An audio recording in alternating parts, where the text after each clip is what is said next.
Olá, meus irmãos e minhas irmãs, é uma grande alegria participar com vocês nesse culto de adoração ao Senhor. Muito obrigado, Reverendo Emanuel, pelo precioso convite. É uma alegria de coração participar com essa amada igreja, 12 de agosto, mesmo à distância. E a minha oração é que Deus possa falar aos nossos corações, nos animar a nós amarmos mais a Jesus, seguirmos mais a Jesus e pregarmos mais a palavra do Senhor Jesus. Eu trago também um abraço apertado da Rossana e de toda a nossa família para essa querida 12 de agosto. Deus abençoe, meus irmãos, como igreja, cada família e cada vida, em nome do Senhor Jesus. E eu convido a abrir comigo a sua Bíblia em Gênesis capítulo 22, onde nós iremos ler a palavra do Senhor. É uma das mais interessantes narrativas bíblicas e trata do pedido de Deus para que um pai sacrifique o seu filho. E nós lemos assim do verso 1 ao verso 19 em Gênesis 22. Depois dessas coisas, pôs Deus Abraão à prova e lhe disse: Abraão. Este lhe respondeu: Eis-me aqui. Acrescentou Deus: Toma teu filho, teu único filho, Isaque, a quem amas, e vai-te à terra de Moriá. Oferece-o ali em holocausto sobre um dos montes que eu te mostrarei. Verso 3. Levantou-se, pois, Abraão de madrugada, e tendo preparado o seu jumento, tomou consigo 2 dos seus servos e a Isaque seu filho, rachou lenha para o holocausto e foi para o lugar que Deus lhe havia indicado. Ao terceiro dia, erguendo Abraão os olhos, viu o lugar de longe. Então disse a seus servos: Esperai aqui com o jumento, eu e o rapaz iremos até lá, e havendo adorado, voltaremos para junto de vós. Tomou Abraão a lenha do holocausto e a colocou sobre Isaque, seu filho. Ele, porém, levava nas mãos o fogo e o cutelo. Assim caminhavam ambos juntos. Quando Isaque disse a Abraão, seu pai: Meu pai. Respondeu Abraão: Eis-me aqui, meu filho. Perguntou-lhe Isaque: Eis o fogo e a lenha, mas onde está o cordeiro para o holocausto? E respondeu Abraão: Deus proverá para si, meu filho, o cordeiro para o holocausto. E seguiam ambos juntos. Chegaram ao lugar que Deus lhe havia designado. Ali edificou Abraão um altar, sobre ele dispôs a lenha, amarrou Isaque seu filho e o deitou no altar em cima da lenha. E estendendo a mão, tomou o cutelo para imolar o filho. Mas do céu lhe bradou o anjo do Senhor: Abraão, Abraão. E ele respondeu: Eis-me aqui. Então lhe disse, verso 12: Não estendas a mão sobre o rapaz e nada lhe faças, pois agora sei que temes a Deus, porquanto não me negaste o teu filho, o teu único filho. Tendo Abraão erguido os olhos, viu atrás de si um carneiro, preso pelos chifres entre os arbustos.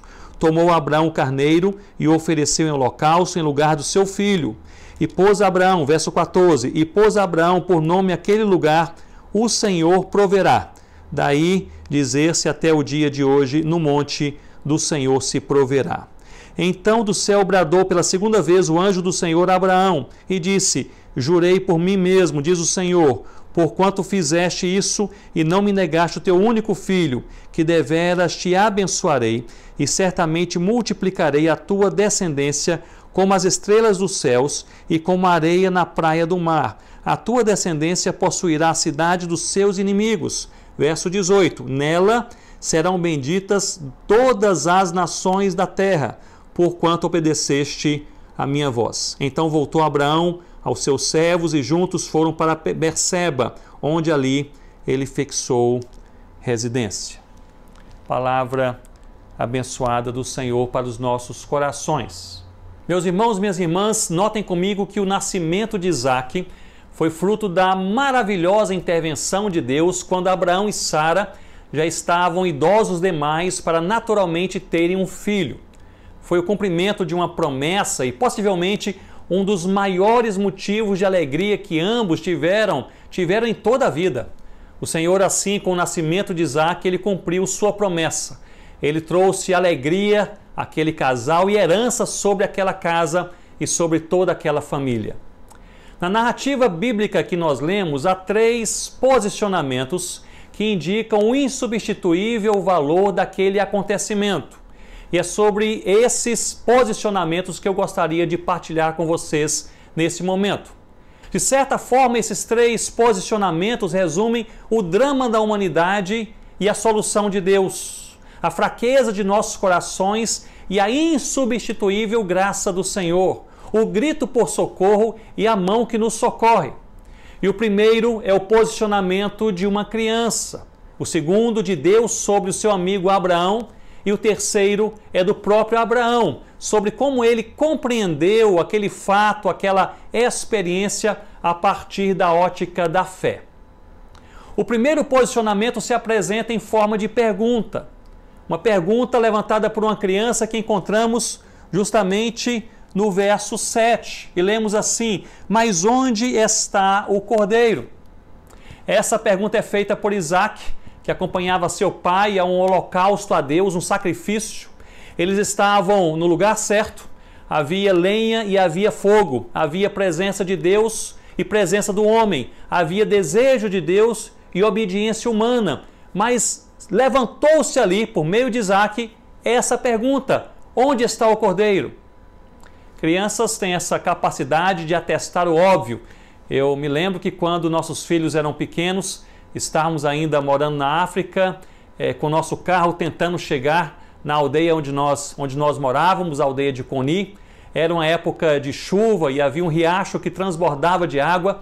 Eu parei ali o carro em frente àquele riacho, observando toda aquela água, e juntamente comigo, eu e Rossana, então pensávamos em diversas formas de resolver o assunto.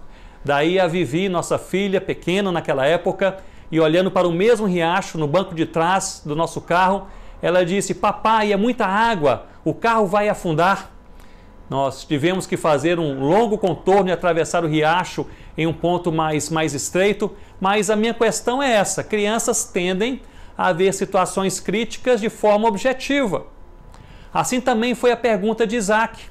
E esse posicionamento em forma de questionamento resume o grito da humanidade e da própria criação que clamam por redenção. Onde está o Cordeiro? Onde está o Cordeiro?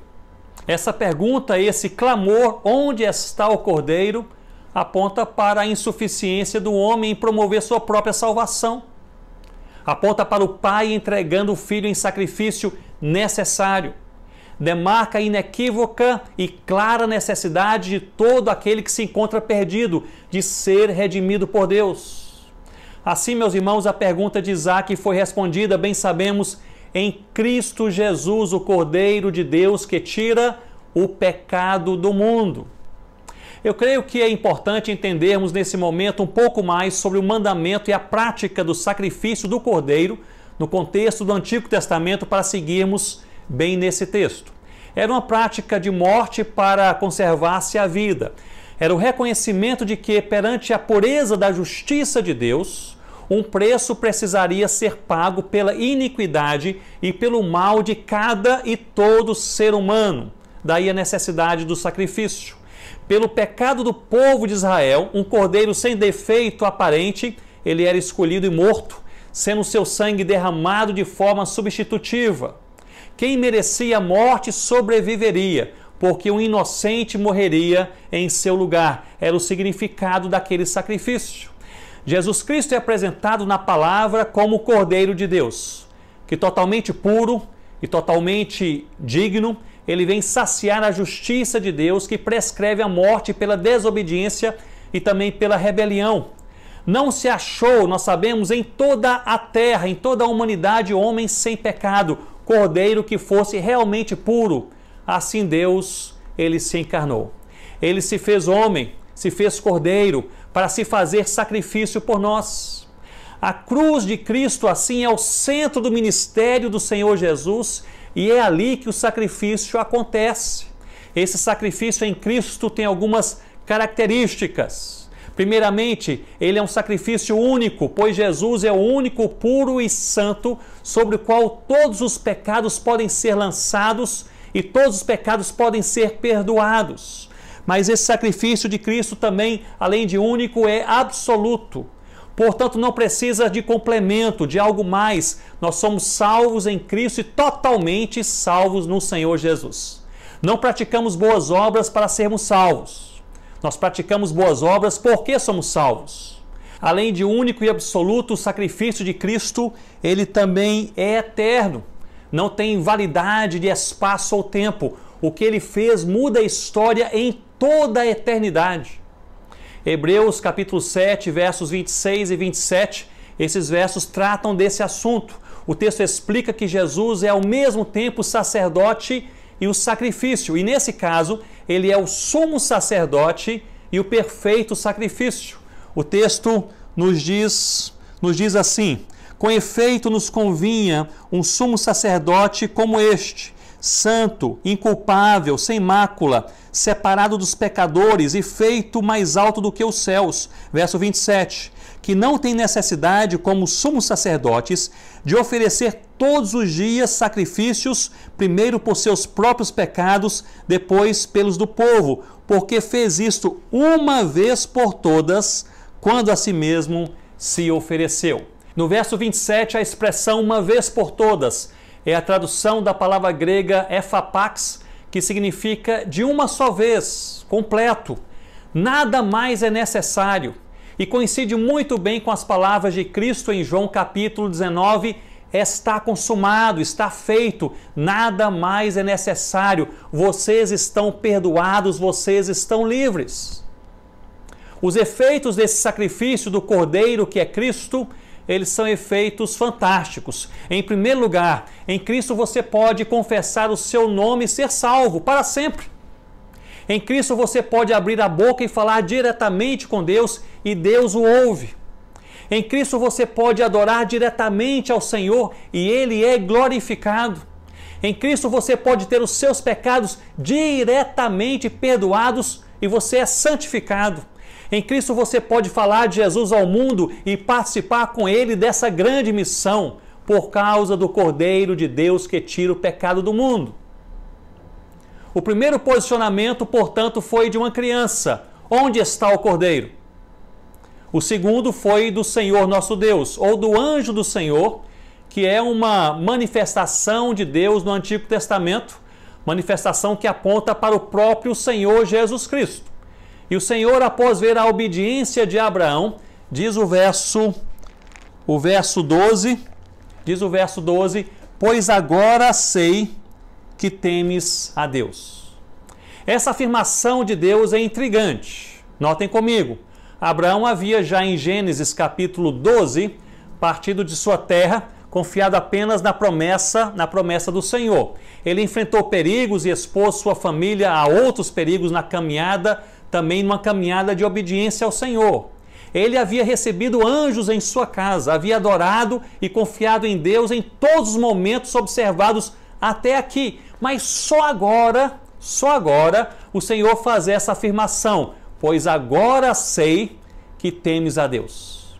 Eu creio que essas palavras de Deus a Abraão se referem ao significado daquela experiência de obediência e fé.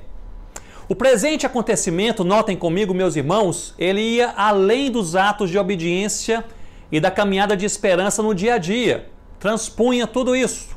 O assunto agora era outro, muito mais pesado. Tratava-se de entregar a Deus o impensável, seu tesouro mais estimado, o próprio Filho. Total entrega, total confiança e total dependência. E ao fim ele ouve, agora sei que temes a Deus. A impressão que dá é que Deus trabalha em nossas vidas por ciclos e por eventos. Em cada momento ele tem um plano de edificação para o seu e para o meu coração.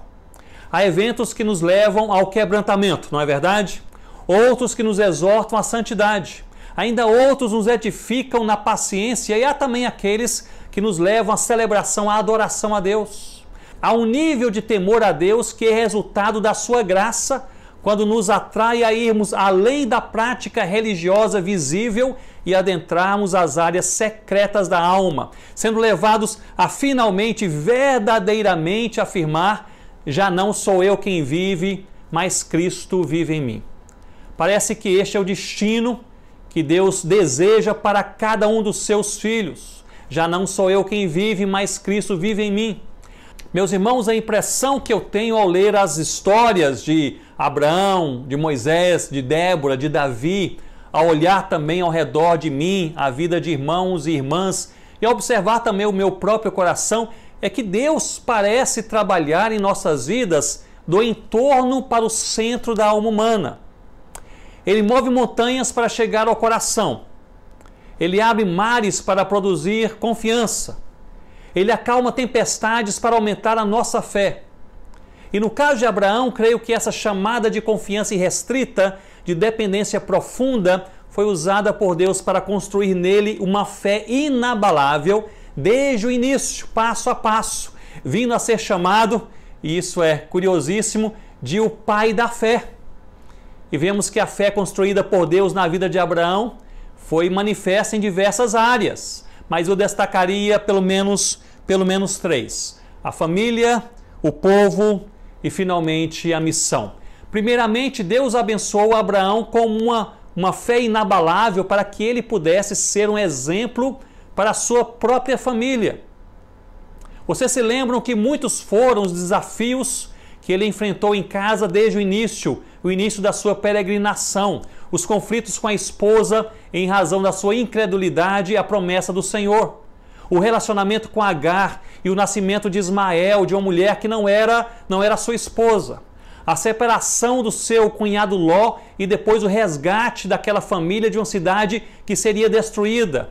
A vida familiar de Abraão foi repleta de desafios, mas pela fé inabalável manteve seu coração no temor do Senhor até o fim e deixou para sua descendência, sua família, um legado de fé, como quem, em seu último piscar de olhos na terra, estivesse dizendo: eu creio em Deus. Foi a herança de Abraão para a sua família. Como cremos e o quanto cremos tem um efeito direto na maneira como nos relacionamos em casa, em nossa família. A fé não é particularizada, nos levando a confiança e mansidão em apenas uma área da nossa vida. Meu irmão, minha irmã, se cremos, e à medida que cremos, nos tornamos um exemplo de confiança para os de perto. Se assim não for, é possível que estejamos mais envolvidos com a religiosidade do que com a verdadeira fé no Senhor Jesus. Mas Deus não apenas abençoou Abraão com uma fé inabalável para que ele pudesse ser um exemplo para a sua família, mas também para que ele pudesse ser uma bênção para o seu próprio povo.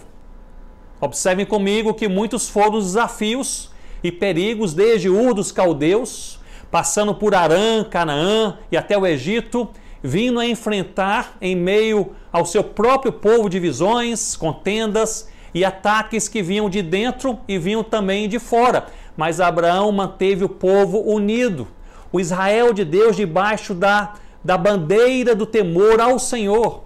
O povo de Deus, nós bem sabemos, é hoje a Igreja de Cristo. Todos aqueles que amam e seguem verdadeiramente o Senhor Jesus. Uma fé inabalável é também percebida, portanto, pela igreja. Se não somos uma bênção onde estamos, não seremos uma bênção nos confins da terra. Observe como alguém se comporta entre o povo de Deus e você verá o quanto ele ou ela verdadeiramente crê no Altíssimo. À medida que cremos, somos levados a imensamente desejar que o povo de Deus ao nosso redor, a Igreja de Cristo, esse povo seja abençoado por meio de nossas vidas. Mas a fé inabalável de Abraão não foi usada por Deus apenas para abençoar a sua família e o seu povo, mas também todos os povos da terra. Que maravilha! Desde Gênesis capítulo 12 foi revelada a sua missão: a obedecer, temer e seguir a Deus, todas as nações da terra seriam abençoadas. Em Gênesis 12, logo no verso 2, Deus promete a Abraão: de ti farei uma grande nação, e te abençoarei, e te engrandecerei o nome. E ao fim do verso revela a Abraão o propósito de tudo isso: sê tu uma bênção. E segue no verso seguinte dizendo que nele seriam benditas, ou seja, seriam abençoadas todas as famílias da terra. Nós vemos aqui a forte ligação bíblica entre identidade e missão, ou seja, quem nós somos em Jesus Cristo, a nossa identidade, e o que nós somos chamados a fazer, a nossa missão. Isso é importantíssimo, meus irmãos. Em 1 Pedro 2,9, o apóstolo Pedro relacionou identidade e missão ao afirmar que somos raça eleita, sacerdócio real, nação santa, povo de propriedade exclusiva de Deus, com um propósito, a fim de proclamardes as virtudes daquele que vos chamou das trevas para a sua maravilhosa luz. Que texto maravilhoso, que texto lindo! Nossa vida em Cristo tem um propósito, não apenas na eternidade, mas também durante a nossa vida terrena. Em Mateus capítulo 5, versos 13 a 16, o Senhor Jesus, ele fez o mesmo ao declarar que somos sal da terra e luz do mundo, alertando-nos sobre a nossa identidade, sal e luz, a qual deve estar diretamente associada à nossa missão. Ou seja, o grande risco é nos tornarmos sal que não salga e luz que não brilha. E ele conclui com um comando. Ele diz: assim brilhe também a vossa luz diante dos homens, para que vejam as vossas boas obras e glorifiquem a vosso Pai que está nos céus. A nossa identidade, quem nós somos, sal e luz, associada à nossa missão, aquilo que nós fazemos, sal que salga e luz que verdadeiramente brilha, tem um impacto, diz o texto, palavras de Jesus, entre os homens e também glorifica a Deus. Em Romanos capítulo 1, o apóstolo ele apresenta a sua relação entre a sua identidade, a sua vida e a sua missão.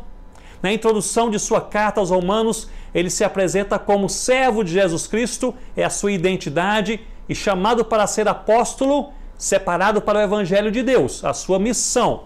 O que ele faz, sua missão, depende diretamente de quem ele é, a sua identidade.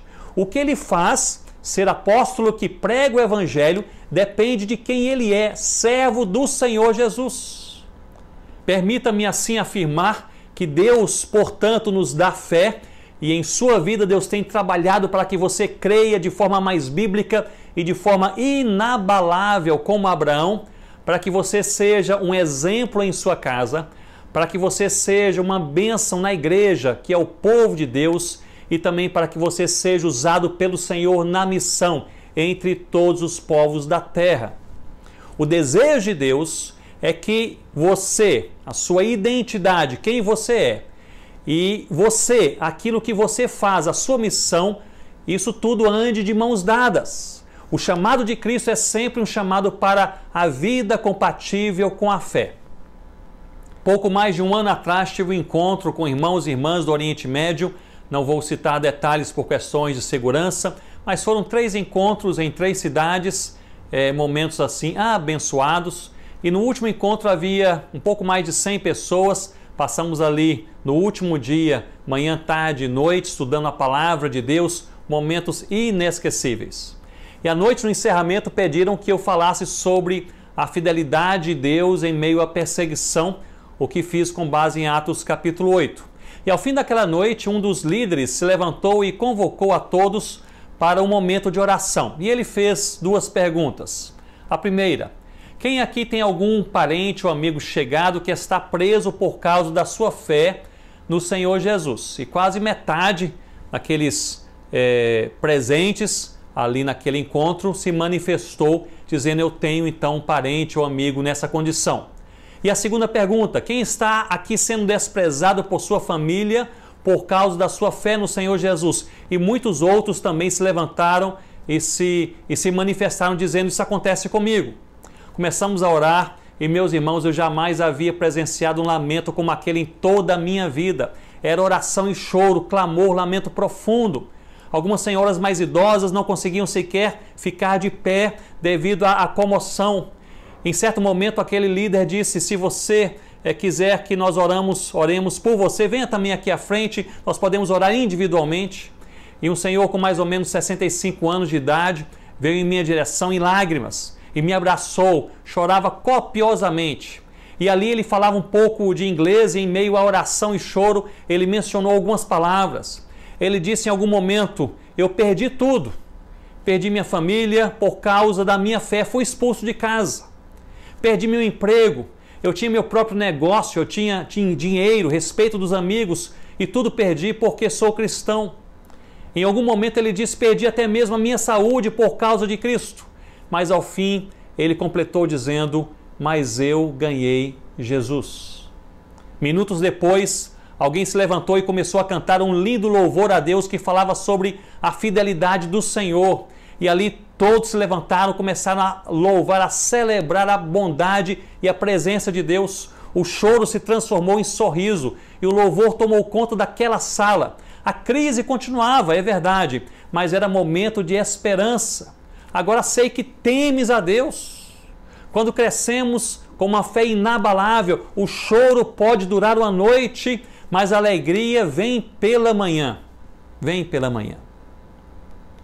O terceiro posicionamento do texto é o entendimento de Abraão, a forma como ele compreendeu tudo aquilo, aquele drama pelo qual ele passou juntamente com seu filho Isaque.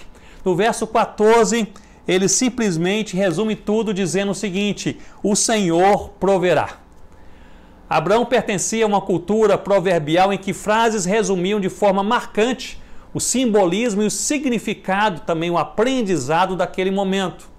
A lição que ele destaca, o que ele retira de tudo isso, o que aconteceu em sua vida, é uma firme convicção simplificada em um posicionamento, em uma frase: o Senhor proverá. Meus irmãos e irmãs, creio que o Senhor proverá é resultado de uma jornada de fé e relacionamento pessoal, em que somos diariamente convidados a crer um pouco mais e crer o suficiente para descansar. O Senhor proverá quebra a ansiedade, pois não deixa espaço para os pensamentos repetitivos sobre tragédias em potencial em nossas vidas. Aquele que proveu, ele sempre proverá. E sem dúvida, o Senhor proverá promove também a adoração. A luz lançada não é apenas lançada sobre a provisão, mas sobretudo sobre o provedor. Faz-nos lembrar e reconhecer quem Ele é e o que Ele faz por nós. Leva-nos à adoração. O Senhor proverá possui, eu creio, uma aplicação teológica, uma aplicação pessoal e uma aplicação também missionária. Teológica, pois é o profundo reconhecimento de que a nossa provisão vem somente de uma fonte do Senhor. Não há esperança em outro lugar. Não há salvação em nenhum outro nome. Não há alegria em nenhuma outra fonte. Não há verdade em nenhuma outra palavra. Nossa provisão de fé, de esperança e vida vem do Senhor, apenas do Senhor. E talvez Abraão tenha dado esse significado à experiência de fé pela qual passou, o Senhor proverá, também sob influência do que aconteceu com ele em Gênesis capítulo 14, quando ele recebeu a figura do misterioso sacerdote, rei de Salém, Melquisedeque. Esse, visitando Abraão e levando para ele pão e vinho, o abençoou e disse: bendito seja Abraão, pelo Deus Altíssimo, que possui os céus e a terra. Que palavra! Estava relembrando a Abraão que tudo vinha de Deus. Seja no céu, seja na terra, não haveria nenhuma provisão que não viesse do Senhor. O Senhor proverá. Mas além da aplicação teológica, há também aqui uma aplicação pessoal. O Senhor proverá é o convite que a fé faz ao descanso. À medida que cremos, descansamos. À medida que cremos, não deixamos espaço em nossas mentes e almas para os corrosivos processos de ansiedade. À medida que cremos, nossa mente passa a compreender e nosso coração passa a sentir com profunda convicção que não há nenhum centímetro de nosso espaço e nenhum segundo do nosso tempo que não estejam totalmente tomados pelo soberano propósito do Senhor. Portanto, se você está passando por um processo de ansiedade, de angústia, de dor, de incerteza em sua vida, nesses dias, seja por coisas do coração, planos frustrados, desafios financeiros ou quem sabe desafios relacionais, o Senhor proverá. O Senhor proverá. Creio o suficiente para descansar em nome do Senhor Jesus. O Senhor proverá possui uma aplicação não apenas teológica e pessoal, mas também uma aplicação missionária. Devemos lembrar que somos convidados como povo de Deus a nos envolvermos com algo impossível. Aliás, a grande comissão dada por Jesus aos discípulos em Mateus capítulo 28 era algo impossível. Em uma perspectiva humana, ele olhou para os 11 homens e disse que eles deveriam ir e fazer discípulos de todas as nações, batizando-os e ensinando-os na palavra de Cristo. Então, nessa perspectiva humana de quem lê a palavra, é algo impossível. Como fariam isto? Era simplesmente uma missão impossível, não fosse a última sentença do Senhor Jesus. E eis que estarei convosco todos os dias, até a consumação do século. A presença de Jesus assegura o cumprimento da missão. E faz isso todos os dias. A irredutível presença de Jesus se dá por meio do Espírito Santo quando, no Pentecoste, desceu para estar permanentemente com a igreja de Cristo na terra. Deu a essa igreja autoridade, deu a essa igreja poder, deu a essa igreja coragem para cumprir a missão. Portanto, Cristo está conosco. Fortaleceu essa igreja no dia da opressão, da perseguição, das incertezas. Ensinou essa igreja o que falar quando censurada, quando questionada, quando levada aos tribunais. Mostrou a essa igreja os campos brancos, o povo sedento da verdade, do Evangelho, da palavra de Deus, a necessidade de falar o Evangelho, de viver o Evangelho e de proclamar o Evangelho e de enviar pessoas para testemunharem do Evangelho em toda parte. Portanto, o chamado de Cristo ainda está de pé e se faz sentir perante 7.000 povos na terra, ainda sem nenhuma igreja cristã entre eles. Perante 3.000 povos na terra, sem a presença sequer de uma testemunha do Senhor Jesus. Perante mais de 1.800 línguas, sem a tradução da palavra de Deus. Sim, o chamado de Cristo está de pé. O desafio da missão não acabou. Ele não é apenas do outro lado do mundo, mas do outro lado da sua rua, na sua cidade, na sua escola, na sua caminhada. Meus irmãos, caminhemos diariamente com profundo contentamento de alma, pois a pergunta de Isaac foi respondida. O Cordeiro de Deus, que é também o leão da tribo de Judá, está entre nós. Cresçamos no temor ao Senhor, buscando que o Espírito encha todos os cômodos da nossa alma, para que você e eu possamos, em Cristo e pela graça de Cristo, também ouvir do Senhor: agora sei que temes a Deus, e sigamos com paz. Olhemos agora mesmo para os desafios difíceis ou mesmo insuportáveis em nossas vidas e sigamos em fé no Senhor Jesus com a sua paz. Diga como disse Abraão: o Senhor proverá. E eu gostaria de encerrar gastando 1 minuto orando com você nesse momento. E a minha oração é que Deus possa trazer à nossa mente, ao nosso coração e à nossa vida diária o valor desses 3 posicionamentos encontrados nesse texto preciosíssimo. Naquela criança, onde está o Cordeiro? Eis o Cordeiro de Deus que tira o pecado do mundo. Daquele Senhor nosso Deus a respeito do seu amigo Abraão: agora sei que temes ao Senhor. E também de Abraão entendendo aquela grande experiência marcante em sua vida: o Senhor proverá. E a minha oração para o seu e para o meu coração é que Deus nos ajude para entendermos que somos livres no Cordeiro de Deus, para entendermos que devemos temer ao Senhor ao ponto de nos tornarmos amigos de Deus, e para entendermos verdadeiramente que o Senhor provê, o Senhor tem provido a cada dia, e o Senhor também sempre proverá. Ó Deus, nós oramos nesse momento, a Igreja do Senhor reunida. Ó Pai, também de forma específica oramos pela 12 de agosto, a Igreja do Senhor nessa cidade, em Aracaju. Ó Deus, nós colocamos debaixo da Tua vontade os nossos pedidos e desejos do coração, como lemos na Tua palavra. Ó Deus, muito obrigado, porque onde está o Cordeiro? Essa pergunta foi respondida. Nós temos a Jesus, nós amamos a Jesus, nós seguimos a Jesus, nós pregamos o nome do Senhor Jesus. Ó Deus, que palavra maravilhosa do Senhor a respeito do seu filho Abraão: agora sei que temes a Deus.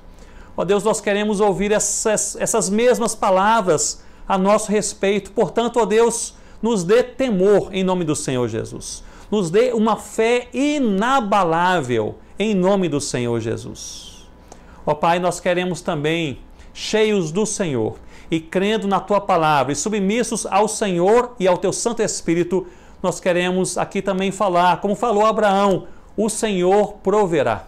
Nós queremos reinterpretar as situações angustiantes e difíceis da nossa vida debaixo dessa ótica da fé. O Senhor proverá. É pela provisão do Senhor que nós estamos vivos. É pela provisão do Senhor que nós somos salvos. É pela provisão do Senhor que temos vida, que temos família, que temos fé, que temos igreja. Ó Deus, é pela provisão do Senhor que nós temos esse dia. É pela provisão do Senhor. Ó Deus, nós queremos orar ao Senhor, para que o Senhor mesmo nos ajude, especialmente ajude aqueles que estão passando pelo vale da sombra da morte, pelo momento difícil, angustiante, pelo momento, ó Senhor Deus, que pesa no coração, pelas incertezas da vida. Nós oramos ao Senhor que o Senhor, por fé, nos ajude já a ter esse mesmo posicionamento do teu filho Abraão. O Senhor proverá. É a nossa oração em nome do Senhor Jesus. Que Deus os abençoe e que lhes dê uma semana de paz, de alegria e na graça do Senhor Jesus. Um grande abraço.